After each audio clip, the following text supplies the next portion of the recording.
Yeah, thank you all so much for having us. Good afternoon.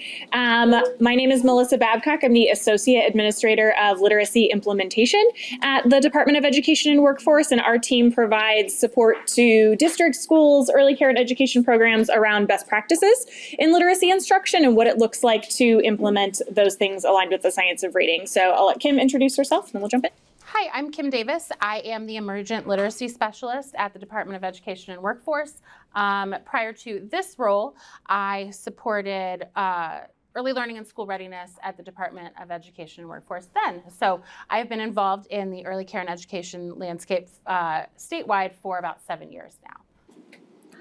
So what we wanted to do today is just sort of share a brief overview with you. What do we mean when we talk about emergent literacy? What do we mean when we talk about the science of reading? You might be hearing some of those terms a lot lately, especially when we think about some of the new requirements that are in place. And so we wanted to share some of that information with you, as well as what it looks like to support emergent literacy and what some of the resources are that we have available for that support, and as well as kind of building in what are some of those requirements and what might you be hearing around that space. So first, we just wanted to talk a little bit about what we mean by the science of reading. This is probably a term that you hear frequently, has some buzzword connotations attached to it.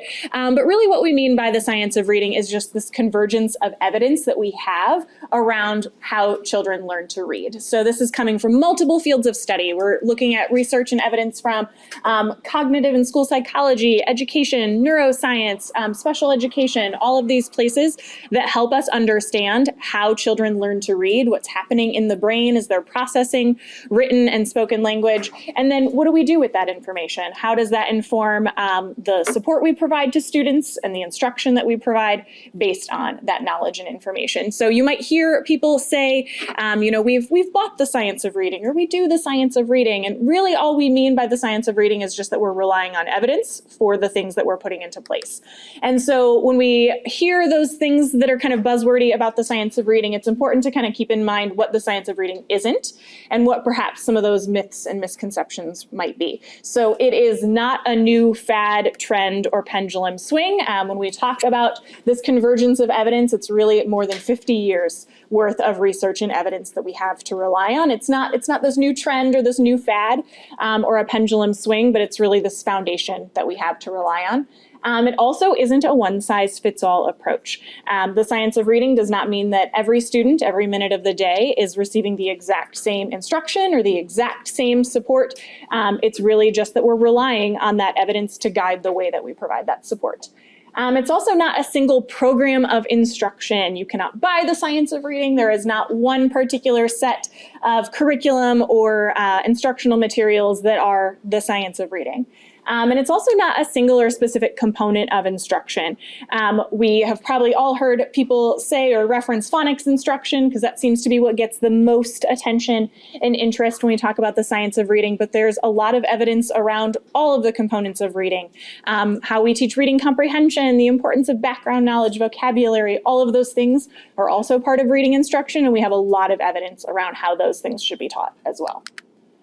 So in Ohio has been committed to the science of reading for many years now. We have a plan to raise literacy achievement that was first published in 2018, and it was last updated in 2020. We're working on an updated version of it this year as well. But embedded all throughout this plan is the science of reading, as well as Ohio's vision to support all learners so that they can acquire the knowledge and skills necessary to become proficient readers. So if you haven't previously checked out this plan, there's also a QR code there. Kim and I helped, there's a large section in there around emergent literacy, around early literacy, and what it looks like as those skills progress all throughout a child's academic career. And so when we think about those skills, we can see that language and literacy develops on this continuum. We have our youngest learners who are in that acquiring language phase and that emergent language and literacy phase. And then once our students enter elementary school, they're entering more of that early language and literacy phase into their later elementary years, into conventional language and literacy. And then beginning around grades 4 or 5, we start to see this transition into adolescent language and literacy.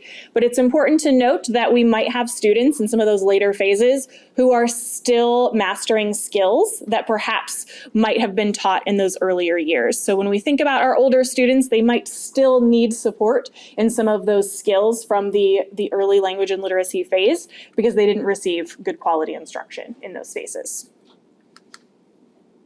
So if you have been sort of following the news around literacy instruction in the state, Governor DeWine has made literacy one of his top priorities over these next few years. And as part of that, the state has committed to reading under this umbrella of Read Ohio, which is sort of a statewide, agency-wide focus on literacy support and what all of the different state agencies and organizations can be doing to promote and support literacy. And so as part of that, at the Department of Education and Workforce, we do have a toolkit or a web page that if you follow the link that's up at the top there, or even just type in Read Ohio on the Department of Education and Workforce's page, there's a lot of tools and resources there that can support with understanding around reading instruction, as well as lots of things that can guide the meeting of the different requirements that might be in place. So on that web page, there's a timeline and some additional resources, as well as things that pertain to kind of the big buckets that the department is working on around reading. So professional development, high quality instructional materials, and literacy coaching. And Kim and I will talk a little bit about the PD and the materials in a little bit. So with that, I'm going to turn it over to Kim to talk a little bit about the KRA. So I had not sat down to look over like KRA data yet, and I know the chart part is small. But the big thing is this is the Kindergarten Readiness Assessment revised statewide data. This is the overall data, and our data was released on the 13th of September, so it's only been out for a couple weeks now. So we have demonstrating readiness for kindergarten. That's kind of the highest place you're going to be. We have approaching, and we have emerging. Do you notice any trends from 2021 to 2024 for overall kindergarten readiness? Go ahead, you can just call out. We're early childhood folks. That's just kind of how we do it. Not much change. Yeah, there's not much change. It's kind of gotten stagnant. I'm going to flip to the language and literacy, which is really what I focus on in my role. So when we're thinking about this assessment, specifically the Kindergarten Readiness Assessment revised, it's given right at the beginning of the kindergarten school year. And so it's assessing readiness for the things that are going to occur in kindergarten. It's not assessing end of the year kindergarten things.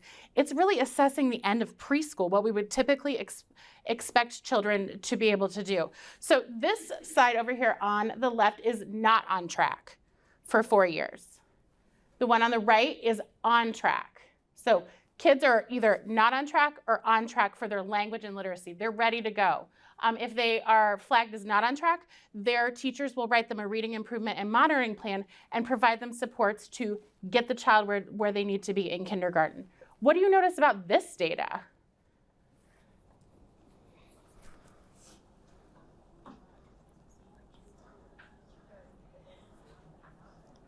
Who's brave enough to say it?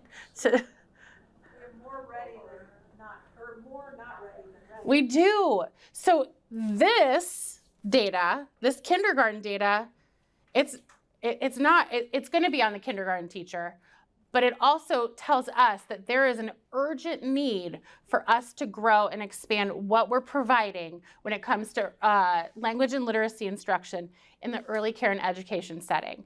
Melissa was talking about what the science of reading is or is not. I would say when you learn a little bit more about the science of reading, you're going to say, hey, I do some of those things in there. What I've noticed as I've learned more over the past 7 years is it's the idea that we can provide explicit instruction to early childhood or children in early childhood. And then we give them very purposeful opportunities to practice it through play.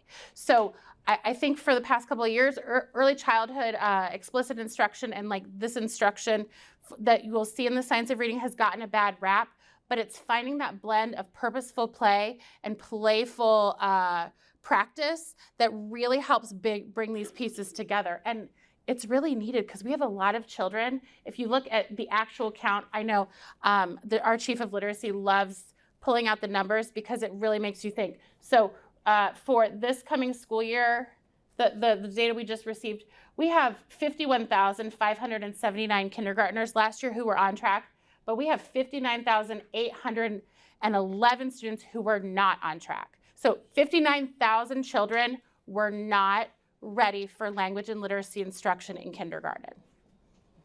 And it's when you put, that's why I kept those numbers on there. I was like, this probably isn't an accessible slide. This probably doesn't fit but those numbers are huge. That's a lot of kids. So that's where it comes to us. The big thing is, what is emergent literacy? It starts at birth. My colleague, Carolyn Turner, our Ohio literacy lead, likes to say it even starts before birth, where it goes all the way to preschool, where you're developing those precursor skills that children need. And it's really based in language and literacy, and a lot of language, the talking, the serve and return, those things that are happening either in the home or in your early care and education setting.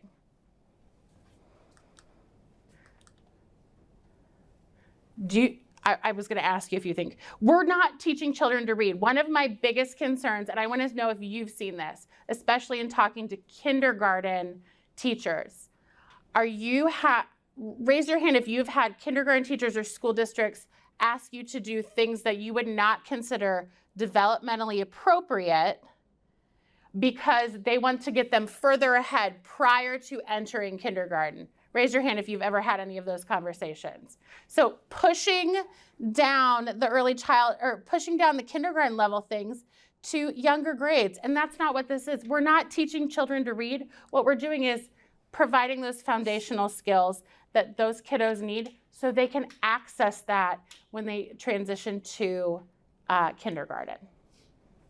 Any questions there?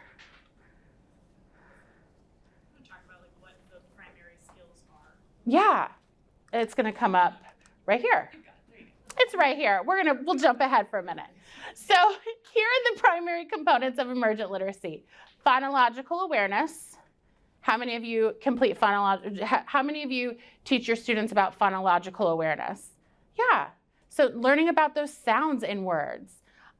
Print awareness, ability to know different types of print, know where to read, those kinds of things.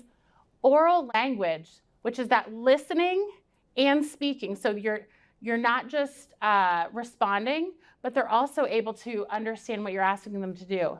A big one that I have really embraced, especially with little ones, is vocabulary and background knowledge.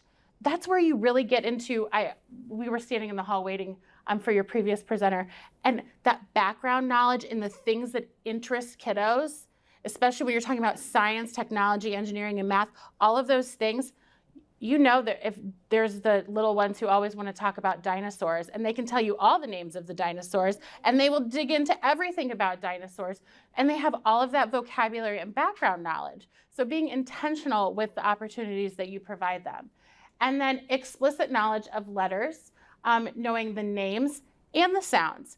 How many of you knew that in 2022, Ohio's early learning and development standards were revised?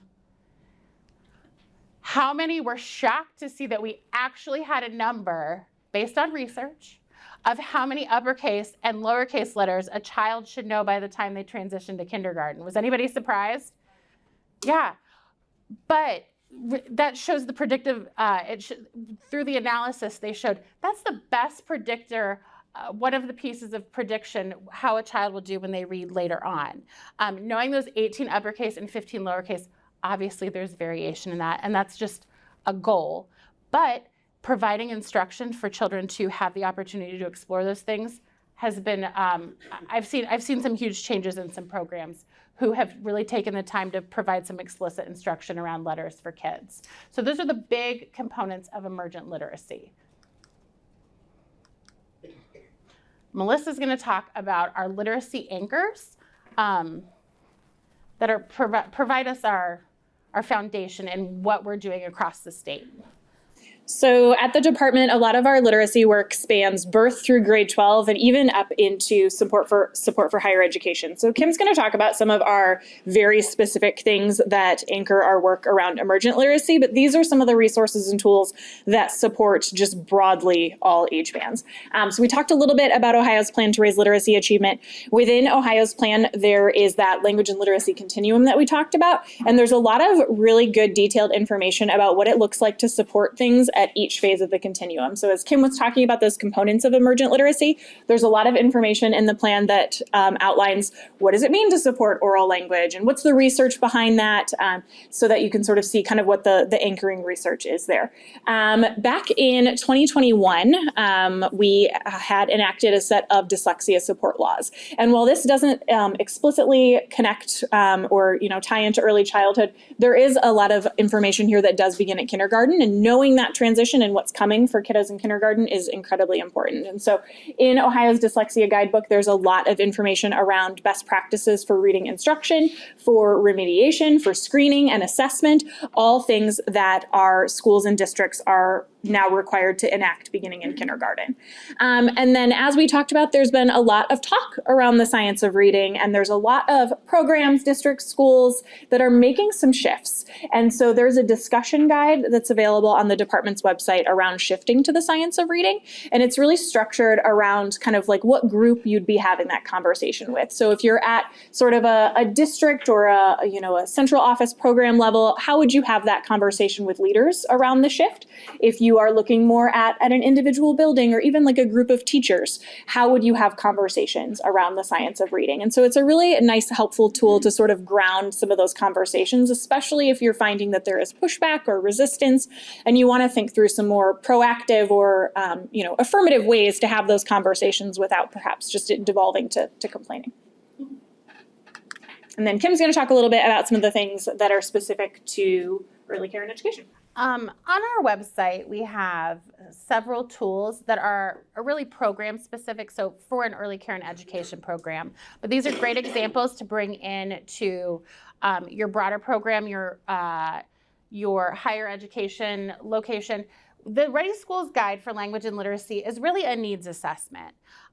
It's about supporting early care and education and best practices when it comes to language and literacy. We have four focus areas. So high quality instruction, that's going to be inclusive of the science of reading. We have key beliefs and dispositions. So the idea that all children, especially our little ones, have what they need to be able to learn and grow. Family partnerships, that's such a huge piece in early care and education, as well as multi-tiered systems of support. So we know if a child is struggling with something, what other things can we do, as well as who else can we work with in our program or our center or in education to help support that child and their growth and development. It's a needs assessment they'll go through. You could go through and score and see kind of where you grow. Janae, I hate to call you out as someone who has completed the Ready Schools before, but can you just give like a sentence or two on like what you guys did and then how it impacted any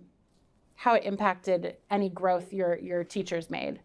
So our teams completed them at each center. So I worked with child care centers. Each child care center and their admin team and the lead teachers met and they identified what they did really well and what they could work on. And once they identified that, honed in on that one area where they could improve, we developed a plan to be intentional and make those improvements. Right. Is that what you're looking for? Yeah. Okay.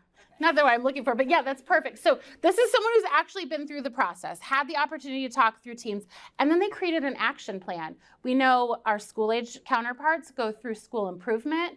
This was a piece of our early care and education improvement specifically in language and literacy. This was developed, I don't know how many years ago. It's up for revision. We need to make some changes to it, obviously update our coloring and branding, but the idea is still there.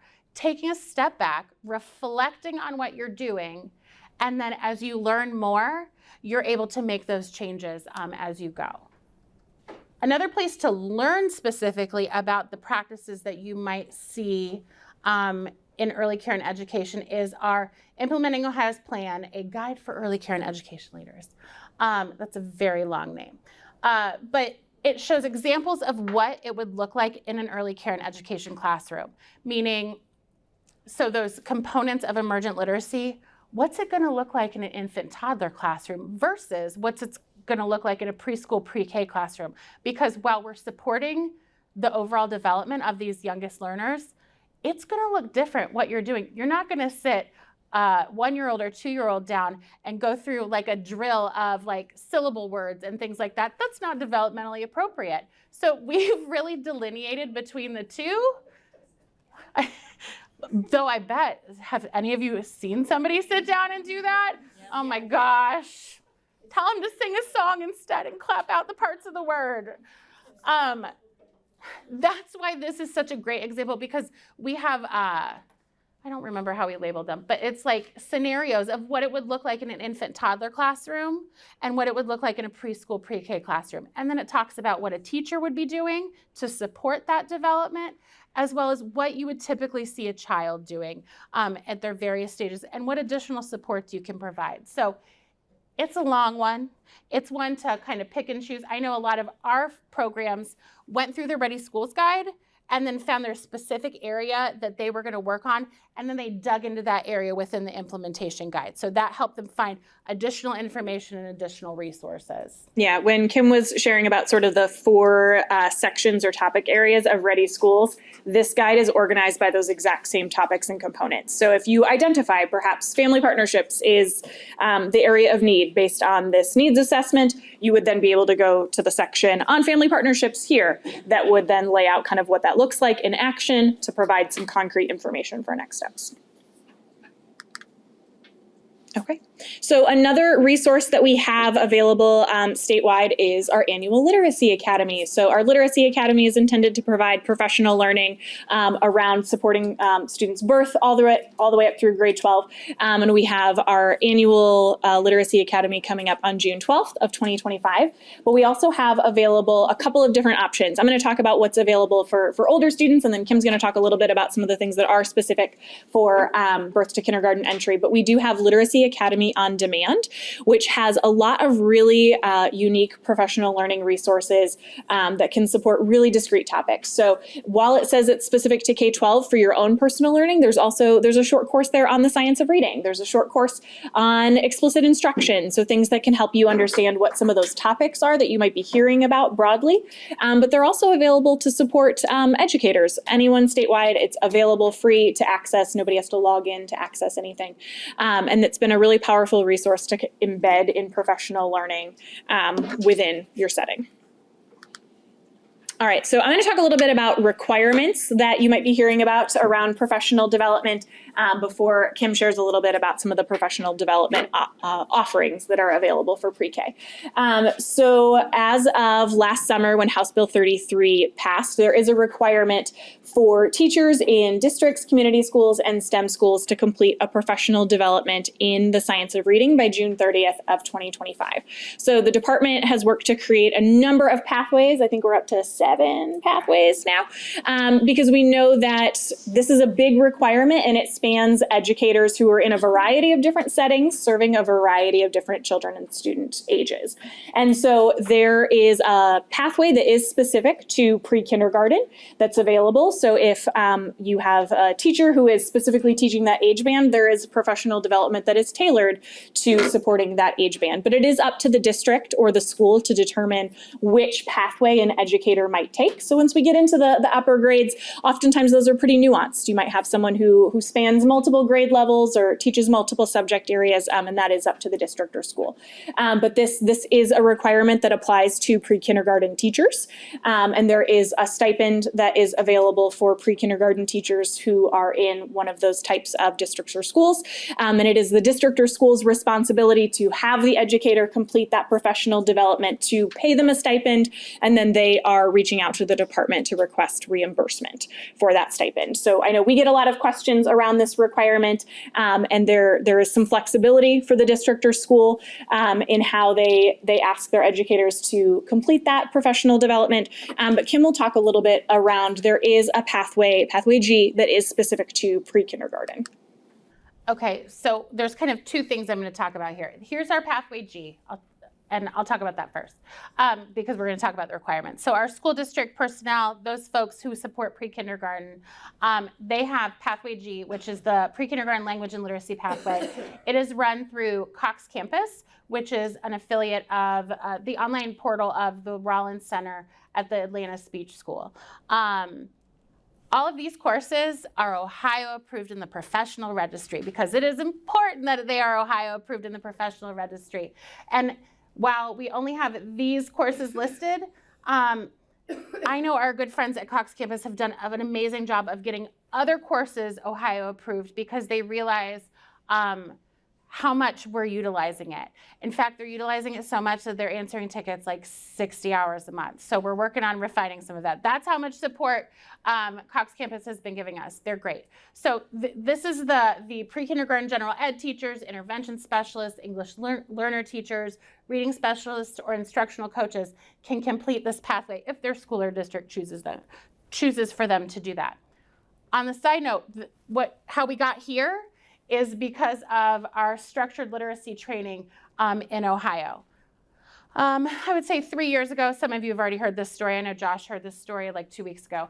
A couple of years ago, we had an early care and education, a large early care and education program say, hey, I can't come to your literacy academy on demand. It was like the year after COVID, like when things were starting to subside. They said, we really want to attend, but we don't have subs. And we can't get coverage for our classrooms because there are things that we have to worry about in early care and education with ratio and things like that that school age doesn't necessarily have to do. So it got us thinking. When Melissa was talking about Literacy Academy on demand, those short courses for K-12, this is where our kind of Literacy Academy on demand for pre-kindergarten or for preschool came in. And it's not just preschool, it's early care and education. So there is a track of coursework that we curated with Cox Campus that is specifically for infant and toddler. And they specifically have infant toddler resources on their page. They have videos that show how phonological awareness can be presented in an infant toddler classroom, how rhyming, how song and story structures can be presented in that developmentally appropriate way. Same for preschool, pre-kindergarten, because it's going to look different. Again, all Ohio approved and very targeted, and it will always be free. That's part of Cox Campus. It will always be free online coursework, asynchronous. My favorite thing is you can start a course, and let's say something happens and you have to stop.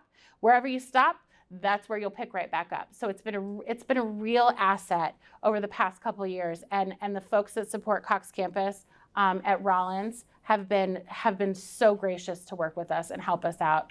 Has anybody looked at any of those courses yet? Look at those hands. Good. Any questions about that? Those are all available on our website, so you can find access and ways to click on there. Yes. I just want to clarify the preschool, the pre-K. You said early care and education. That's more infant toddler focused, and then the pre-K, is that pre-K ODJFS licensed facilities, ODE and ODJFS licensed facilities? Well, it's going to eventually be just one. I'm going to look at Jennifer. I was like, it's all coming together to be Department of Children and Youth license, correct, Jennifer? Correct. So there's no, one of the reasons we chose this portal is because to log into our learning management system at the Department of Education and Workforce, you have to have an active teacher's license. And I realized, hey, our workforce is huge and vast and varied. Where can we go that can support all of the different educators that we have in Ohio? So while this is required for our pre-kindergarten school district-based folks, this is for anyone I mean, anyone can take these. There's overlap between those two, that coursework. But we had paths and strands specifically for infant toddler teachers and specifically for preschool, pre-kindergarten, because the feedback that we got from folks was that, hey, it's great to sit down as an infant toddler teacher in a preschool training, but it doesn't always apply to what I'm doing. I want to see ways that I would see it in my classroom. Any other questions? All right, keep us going, Melissa. It's Friday. Okay, now for the fun one. Okay, so there are also requirements around high quality instructional materials that also extend to pre-kindergarten. So this requirement goes into effect this school year. And so during the 24-25 school year, each school district, STEM school and community school must use core curriculum and instructional materials in ELA as well as approved reading intervention programs from the lists established by the department. And so we have, I'm trying to remember if it's here or not. Nope. Okay. You took it out. That's fine. I took it out. We'll just talk through it. So last spring, the department established 2 approved lists, and there are requirements that even extend, up through the higher grades. But for pre-kindergarten specifically, there is a list of approved core programs. So these would be the core language and literacy program that's being used in pre-kindergarten. And then there is a very, very long list of approved reading intervention programs, and they are not necessarily specific to pre-kindergarten. So the vendor was able to sort of declare what they thought the target age band or group was that the intervention would be appropriate for. There are some on that list that I do believe indicated that pre-kindergarten was an appropriate target audience, but there's also some programs that said all of the ages, all of the grades. And so the requirement is that this is really a transition year, that those districts, those schools are looking at the materials that they have in use, and by the end of this year, selecting and beginning to implement one of those approved programs. All school districts, STEM schools, community schools did receive a subsidy from the department earlier this year to sort of offset the cost of some of those new materials. So all of the programs or the districts and schools had to submit a survey last fall where they indicated the materials that were already in use, and then we were able to compare that to our approved list and identify where perhaps districts and schools were already aligned to the materials they were required to use and perhaps where there were some gaps. So if a district or school was not using an approved material in pre-kindergarten, they would have received more funds than perhaps a program that was, or a district or school that was already using an approved program for pre-kindergarten. So those requirements do go into effect this year. There's a lot of support available if districts or schools have questions about what this looks like, how perhaps they might go about selecting a program from the approved list and beginning to put that into practice.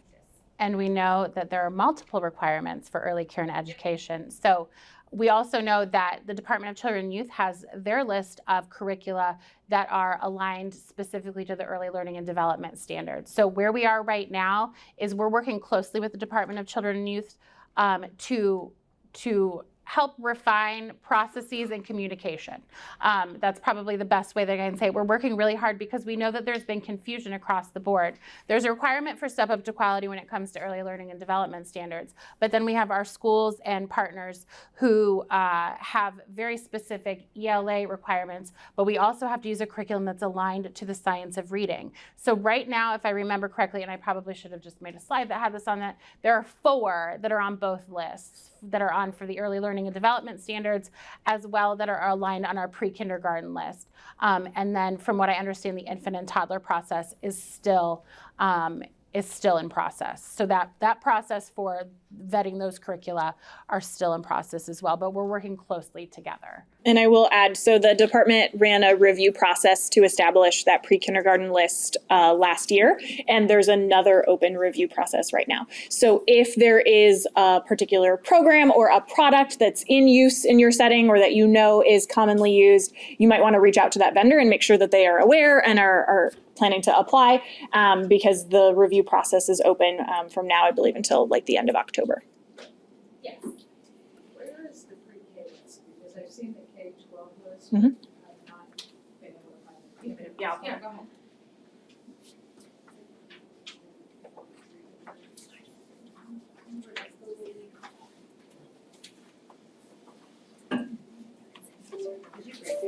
I might have the functions, but not on purpose. The pre-K list is on, it should be on the same page as the K-5. It's the first, like if you search high quality instructional materials, English language arts in the search bar, the pre-kindergarten, there's 8 that are listed. See, I should have kept the slide in, Melissa.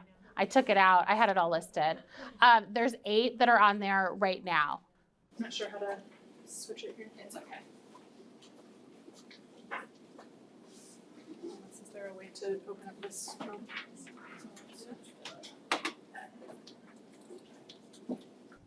Oh, look at you. Look at her. Any other questions while she tries to pull that up? Kim, I will say that we're working to get the list of the approved curricula on the CY webpage too. It's just a matter of time getting. I know there's a lot of pieces that are working, and they're kind of, it's like those little cogs of the wheel. They're all going together.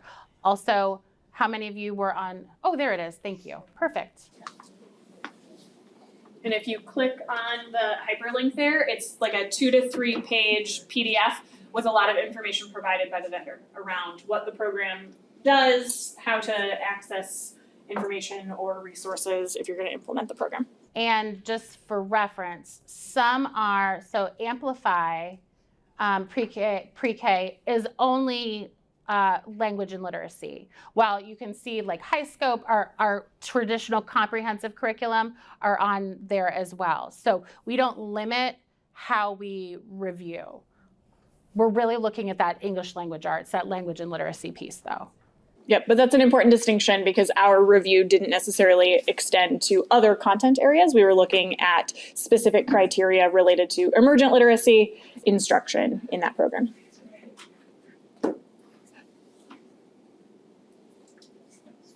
Is there anywhere that denotes the 4 curriculums that do align with ELTS?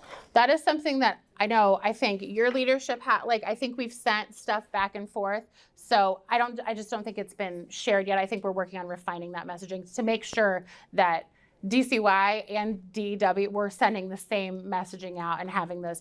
My guess is I would think that it'll probably be after our next cycle, like while we finish in the fall to have all of those.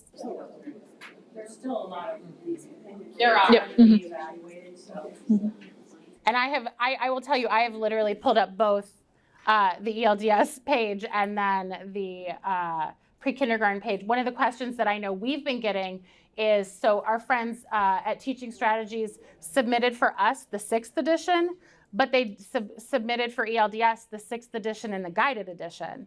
So we only have one approved on our list. We don't have the other. So that's one of those things why Melissa was suggesting, hey, if there's something missing or your vendor is missing in how you utilize it, it'd be great to reach out to them and say, hey, did you know that there's this process as well, since it's required for everyone. Any other questions? It's Friday afternoon. I bet, what time did you start? Judith, what time did you start? 8:30.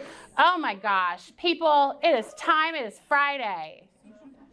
Do you have our email, if you can email readohio@education.ohio.gov and it'll go through the channels and the channel, it'll most likely end up to me. It's me, I am. So I'm the early care and education. I think I'm the only one left at the department, Jennifer. Everybody, when I left that office, when I left early learning and school readiness traveled over to Department of Children and Youth, and I just waved goodbye to everybody as I stood in literacy. But if you have any questions, feel free to reach out to Read Ohio. It'll say Read Ohio, whatever, but it's me. If it's about preschool, it's me. So thanks, guys. Enjoy your Friday. Thank you.